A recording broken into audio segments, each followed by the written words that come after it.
സൗദിയിലെ അബഹയിൽ ജക്കാരണ്ട പൂക്കാലത്തിന് തുടക്കമായതോടെ സന്ദർശകരുടെ തിരക്കേറുന്നു. മലയാളികളടക്കം നിരവധി പേരാണ് നിത്യേന ഇവിടെ എത്തുന്നത്.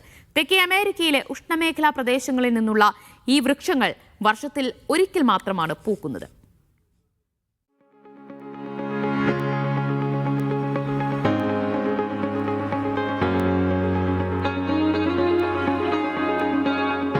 തെക്കു പടിഞ്ഞാറൻ മേഖലയായ അസീറിലെ അബഹയിലാണ് ജക്കാരണ്ട പൂക്കൾ മനോഹര ദൃശ്യം ഒരുക്കിയത്.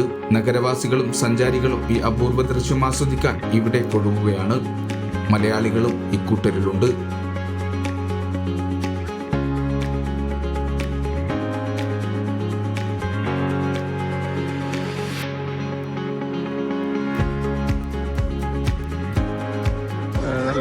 കാണാൻ വളരെ ബ്യൂട്ടിഫുള്ളാണ്. ടൂറിസ്റ്റ് പ്ലേസിൻ്റെ കണ്ടത് കണ്ടിട്ട് വളരെ ഭംഗിയുണ്ട്. സൗദിയിൽ കാണാത്തൊരു കൊണ്ട് കാണേണ്ട സ്ഥലം തന്നെയാണ്. നല്ല ഓൾമോസ്റ്റ് മരങ്ങളെല്ലാം വിരിഞ്ഞു നിൽക്കുന്നുണ്ട്. നല്ല നല്ല ബ്യൂട്ടിഫുള്ളാണ് കാണാൻ. ബിഗ്നോണിയേസി സസ്യകുടുംബത്തിൽപ്പെട്ട ഈ വൃക്ഷം തെക്കേ അമേരിക്കയിലെ ഉഷ്ണമേഖലാ പ്രദേശങ്ങളിൽ നിന്നുള്ളതാണ്. 45ഓളം വ്യത്യസ്ത ഇനം മരങ്ങളും കുറ്റിച്ചെടികളും ഇതിൽ ഉൾപ്പെടുന്നു.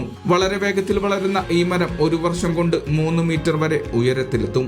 മുഴുവനായി വളർച്ചയെത്തുമ്പോൾ 18 മീറ്ററിലധികം ഉയരം വരും. ധൂമവർണ്ണമാണ് ഇവയുടെ ഏറ്റവും സാധാരണയായ പുഷ്പത്തിന്റെ നിറമെങ്കിലും വെള്ള നിറത്തിലും പൂക്കൾ ഉണ്ടാകാറുണ്ട്.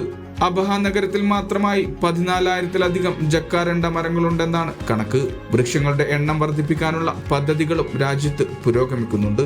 സാധാരണയായി ഏപ്രിൽ അവസാനത്തോടെ ആരംഭിച്ച് ജൂൺ വരെ നീണ്ടു നിൽക്കുന്നതാണ് ഈ അപൂർവ പൂക്കാലം. കുറഞ്ഞ അളവ് ജലത്തിൽ വളരാൻ കഴിയുന്ന ഈ വൃക്ഷം പരിസ്ഥിതിക്കും ഏറെ ഗുണം ചെയ്യുന്നതാണ്. ജക്കാരണ്ട പൂക്കൾ ആസ്വദിക്കാൻ ഏറ്റവും അധികം സന്ദർശകരെത്തുന്നത് കിങ് ഖാലിദ് റോഡിന് സമീപം അൽ മുഫ്തഹയിലെ ആർട്ട് സ്ട്രീറ്റിലാണ്. ആർട്ട് ഗാലറികൾ, തിയേറ്ററുകൾ, റെസ്റ്റോറന്റുകൾ, കഫേകൾ എന്നിവയാൽ സജീവമാണ് ഇവിടം. Mujeeb Chadayamangalam, media 1, Abha.